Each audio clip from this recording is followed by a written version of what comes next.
Nick de Vries telah resmi menjadi korban Hadoken Bahelmut terbaru karena dia terkick dari AlphaTauri setelah underperforming. Dan sayangnya dia awalnya itu diberikan kesempatan 3 balapan untuk membuktikan dirinya kalau dia itu masih layak ya di F1. Namun akhirnya hanya butuh 1 dari 3 balapan itu aja untuk membuktikan kalau dia tuh emang harus di-kick. Hei, nggak boleh gitu Lando. Kalau Anda beneran masuk Red Bull nih ya suatu saat nanti, bisa jadi Anda akan menjadi korban selanjutnya. Nah, Nick ini tentunya bukan korban satu-satunya. Dan gua rasa juga bukan yang terakhir ya. Ya kena Hadoken Bahelmut nanti di pertengahan musim. Faktanya, Red Bull pernah beberapa kali mengganti pembalapnya di pertengahan musim. Dan sekarang, gua akan bahas topik itu.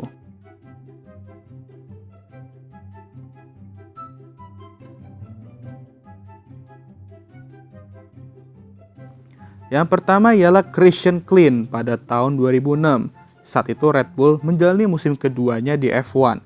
Dan David Coulthard saat itu buktikan bahwa mobil RB2 saat itu emang lumayan solid lah di papan tengah. Dan bahkan dia tuh sempat meraih podium di Monaco.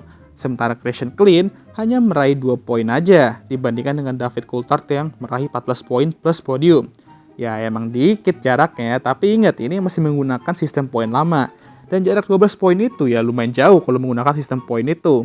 Akhirnya Red Bull memutuskan untuk menggantikan Christian Klein dengan Robert Doornbos di 3 balapan terakhir musim F1 2006.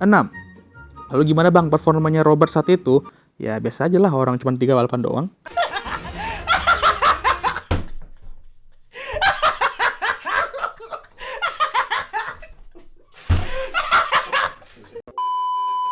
Ya setidaknya dia nggak nubruk lah ya di race dan mampu finish juga membawa mobil itu ke finish line.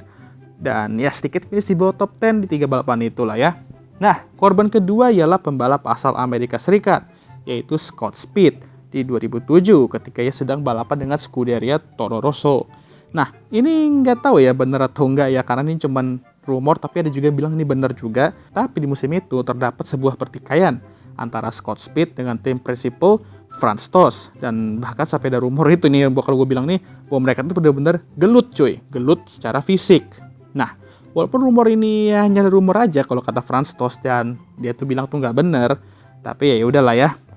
Mengingat Scott juga DNF 3 balapan secara berturut-turut, Toro Rosso akhirnya memutuskan untuk ngedrop Scott Speed menuju Hungarian Grand Prix dan digantikan oleh calon jurdun di masa depan yaitu Sebastian Vettel. Mengingat Asep juga menjalani debut yang solid di US Grand Prix di tahun yang sama bersama BMW Sauber, Red Bull akhirnya memutuskan untuk ngambil dia ya, mumpung dia Red Bull Junior juga saat itu ya kan. Keputusan ini akhirnya dinilai berhasil karena dia mampu tampil lebih baik ketika finish P4 di Chinese Grand Prix, di wet race juga ya. Lalu dia juga berhasil menggagalkan Red Bull dan Toro Rosso meraih podium bersama pertama ketika crash dengan kekasihnya Mark Webber.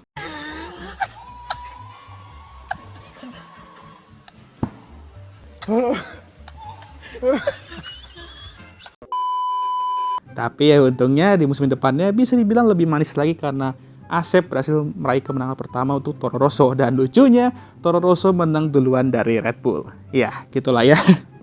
Next kita ke korban ketiga, yaitu Sebastian Bourdais di 2009 ketika ia balapan dengan Toro Rosso. Sepertinya Asep yang ini kurang beruntung lah ya. Di musim keduanya bersama Toro Rosso, dia sebenarnya tampil ya oke-oke aja lah, nggak bagus banget tapi nggak jelek-jelek juga. Mengingat Toro Rosso saat itu nggak segacor di 2008 ya. Tapi jika dia dibandingkan sama rekan timnya Sebastian Buemi, buset dah, banyak banget yang namanya Asep di Red Bull kayaknya nih. Ya performa dia itu sedikit kalah lah ya sama Sebastian Buemi. Dan akhirnya Red Bull memutuskan bahwa sudah cukup bagi Sebastian Bourdais di Toro Rosso tersebut. Dan dia digantikan oleh Jaime Alguersuari, pembalap muda asal Spanyol, menuju Hungarian Grand Prix. Saat itu Jaime juga menjadi pembalap yang termuda yang debut di F1 berusia 19 tahun. Dan performanya saat itu ya karena masih debut juga, jadi ya wajar lah ya kalau nggak bisa berbuat banyak juga. Mengingat mobil Toro Rosso saat itu juga ya kan. Dan ditambah dia juga masih rookie. Dan cuma dikasih setengah musim doang lagi ya kan. Nanti kalau 1-2 musim full tuh ya baru di-kick lagi maksudnya. Nah yang keempat ini cukup terkenal lah ya, kalian pasti juga ada berapa yang tahu ya. Yaitu Daniil Kvyat di 2016. Saat itu Daniil sebenarnya tampil lumayan lah di awal 2016. Finish di podium di Chinese Grand Prix, tapi setelah insiden torpedo dengan Asep yang sebenarnya dimulai dari balapan Chinese Grand Prix itu, dan akhirnya menuju home race-nya, dia benar-benar nabrak dan ngetorpedo Asep, Red Bull secara mengejutkan ngedimut Daniel Kvyat ke Toro Rosso, dan Max Verstappen dipromot ke Red Bull menuju Spanish Grand Prix. Banyak yang setuju, banyak juga yang gak setuju, mengingat ini masih balapan kelima musim 2016, dan Max juga ya masih muda lah ya, 18 tahun saat itu ya kan. Tapi keputusan ini dinilai sangat luar biasa ujung-ujungnya untuk Red Bull khususnya ya. Karena di balapan yang sama, Max meraih kemenangan pertamanya di F1 bersama Red Bull. Menjadi pembalap termuda yang meraih kemenangan dalam sejarah F1 ya, dan sampai sekarang rekor itu masih bertahan. Akhirnya keputusan ini juga berhasil secara jangka panjang, karena kita semua tahu Max berhasil menjadi pembalap terbaik F1 sekarang dan OTW juara dunia ketiga bersama Red Bull. Sementara Daniel semenjak kejadian ini juga ya underperform lah ya. Dan dia pun juga kena Hadoken-nya lagi di pertengahan 2017 ketika ia underperform banget dan digantikan oleh Pierre Gasly setelah Singapura Grand Prix. Dan gue ada buat video saga Toro Rosso 2017 di mana mereka memiliki 4 pembalap dalam 3 race. Kalian bisa cek di video-video gue sebelumnya, ada itu. Ya, dan juga lah ya, Max sudah ambil seat Red Bull Daniel, mantan pacar sama anaknya Daniel, ini agak sedikit personal lah ya. Bisa aja nanti namanya Daniel pun juga diambil, dan nanti jadi Max Kvyat Verstappen. Dan korban terakhir sebelum Nick, yang ini juga cukup terkenal lah ya, ialah Pierre Gasly 2019. Pierre dipromot ke Red Bull pada tahun 2019, menggantikan Danny Ric yang pindah ke Renault.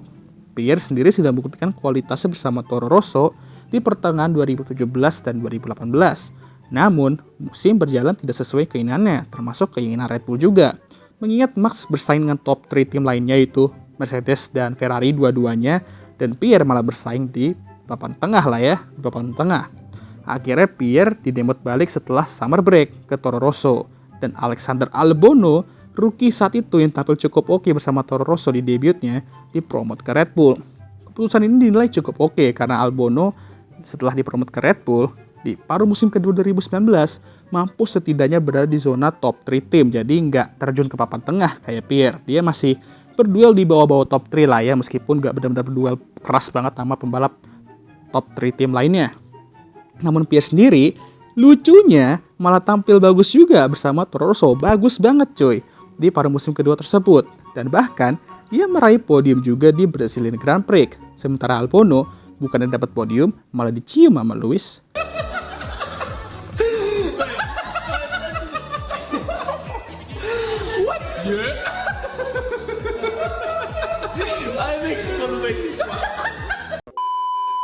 Nah, itulah momen-momen ketika Red Bull mengganti pembalap mereka di pertengahan musim. Red Bull emang terkenal dengan ketegasannya sih ya emang ya.